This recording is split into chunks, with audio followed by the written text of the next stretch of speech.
Salut à tous, aujourd'hui, on va décortiquer une histoire assez folle, une nouvelle règle qui est en train de secouer le monde du sport d'endurance. Et ça concerne un gaz qu'on connaît tous, mais qu'on n'imaginerait jamais, mais alors jamais, trouver ici. Alors, c'est vrai, la question peut sembler un peu bizarre, hein, un pot d'échappement et un athlète de haut niveau, mais croyez-moi, la réponse, elle, est au centre d'une énorme controverse, une nouvelle interdiction qui pourrait bien tout changer. Eh oui, le monoxyde de carbone, ce gaz qu'on connaît surtout comme un poison, un danger silencieux, eh bien, le voilà au beau milieu d'une polémique qui a obligé les plus grandes instances du sport à dire stop, on trace une nouvelle ligne rouge. Alors, pour bien comprendre comment on en est arrivé là, il faut regarder de plus près la décision, disons-le, assez radicale, qui vient de tomber de la part de l'Agence mondiale antidopage. Voilà, c'est dit, c'est officiel. À partir du 1er janvier 2026, inhaler volontairement du monoxyde de carbone pour booster ses perfs, ce sera considéré comme du dopage. Point. La vraie question, c'est comment a-t-on pu en arriver là? Bon, rentrons dans le vif du sujet, dans la science derrière tout ça. Parce que la question qu'on se pose tous, c'est quand même comment un gaz aussi dangereux peut-il, ne serait-ce qu'en théorie, donner un quelconque avantage à un sportif? Eh bien, tout tourne autour d'un mot, l'hypoxie. En gros, c'est quand le corps manque d'oxygène. C'est ce qui se passe naturellement quand on est en haute altitude. Et c'est précisément cet état que certains cherchent à recréer de manière artificielle. Et pour comprendre comment ça marche, il faut regarder ce chiffre. C'est juste dingue. Le monoxyde de carbone a une affinité pour notre hémoglobine 200 à 250 fois supérieure à celle de l'oxygène. Pour faire simple, c'est comme s'il était super collant. Une fois qu'il est fixé, il ne lâche plus sa place et l'oxygène ne peut plus se fixer. Il est juste bloqué. Et c'est là que la réaction en chaîne commence. Première étape, l'athlète inhale un peu de CO. Du coup, moins d'oxygène est transporté dans le sang. Le corps, lui, est un peu paniqué. Il se dit « Oula, je manque d'air, je dois être en altitude ». Et sa réaction, il va produire plus d'EPO, cette fameuse hormone qui va booster la production de globules rouges. Et l'objectif final de toute cette manipulation, c'est quoi? C'est d'avoir, à terme, plus de camions pour transporter l'oxygène. Et donc, plus d'endurance. C'est une super analogie, ça. C'est exactement ça. C'est du piratage d'altitude, en quelque sorte. On simule un stage en montagne, mais sans bouger de chez soi. On cherche à obtenir tous les avantages de l'altitude, sans les inconvénients, sans les coûts, sans la logistique. Malin. Mais est-ce que c'est de la triche? Maintenant, parlons du moment où tout a basculé.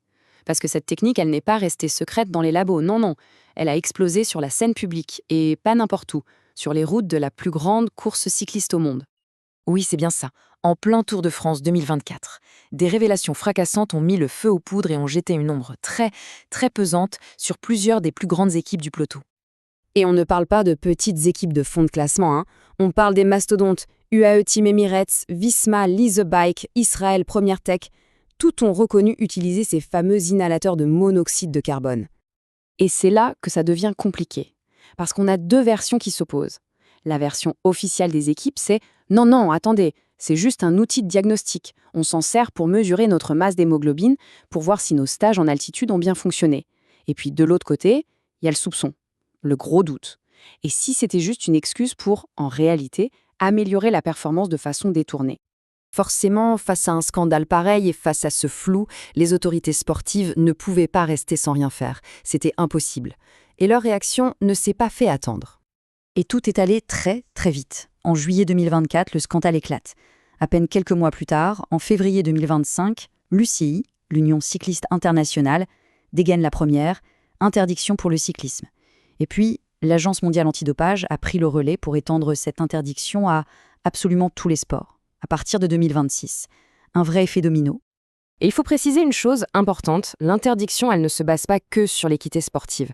L'UCI a surtout mis en avant les risques pour la santé des athlètes. Et quand on regarde la liste, ça fait un peu froid dans le dos. Ça va des maux de tête et nausées à des choses beaucoup, beaucoup plus graves. Alors pour finir, regardons ce que cette nouvelle règle change concrètement. Parce que c'est une interdiction, oui, mais avec des nuances. Et c'est super important de bien comprendre ce qui est maintenant interdit et ce qui reste autorisé. Ok, donc pour que ce soit bien clair, ce qui est banni, c'est le fait d'inhaler du CO dans le but d'améliorer ses performances. C'est ça la manipulation sanguine. Par contre, son utilisation à des fins de diagnostic, dans un cadre médical strict, ça reste autorisé. Et bien sûr que tout le monde sera sûr, personne ne sera disqualifié pour avoir respiré un peu trop de pollution en ville. Et il faut bien voir que même si tout est parti du cyclisme, l'onde de choc, elle, touche tous les sports d'endurance. La course à pied, le triathlon, le ski de fond, bref, tous les sports où on est obsédé par les fameux gains marginaux. Pour eux aussi, cette nouvelle ligne rouge s'applique. Le message du patron de l'AMA est limpide. En gros, il dit « Attention, la règle a changé. C'est maintenant la responsabilité des athlètes et de leur staff de connaître les règles sur le bout des doigts pour ne pas mordre la ligne jaune, que ce soit volontaire ou pas. » Finalement, toute cette histoire nous amène à une question bien plus large, une question essentielle pour le futur du sport. Avec toutes les nouvelles technologies, les nouvelles connaissances sur le corps humain, où est-ce qu'on doit tracer la ligne ?